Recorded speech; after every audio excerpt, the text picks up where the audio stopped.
सुल्तान फरीदुद्दीन ने अपने दौरे हुकूमत में कोई जंग न की, बल्कि इल्म, सनात और इंसाफ को फरोग दिया। इसकी सल्तनत की सरहदें वसीयत पकड़ती गईं और हर तरफ अमन और अदल का बोलबाला हो गया। लेकिन हर सल्तनत का एक साया भी होता है। हिस्सादोम, वली और वजीर। बाबा शमसुद्दीन एक सादा सा शख्स था जिसका दिल दुनिया से बेनियाज था। वो दरबार के करीब नहीं बल्कि एक पुराने बरगद के दरख्त के नीचे रहता था, जो महल से मैलों दूर एक पहाड़ी पर वाक़ई था। रोजाना सैकड़ों लोग उसके पास दुआएं, रहनुमाई या सिर्फ सुकून लेने आते।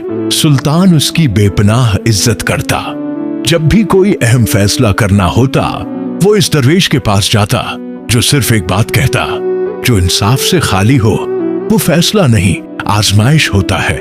बादशाह के वजीरों को ये बात पसंद न थी, खास तौर पर वजीर खास।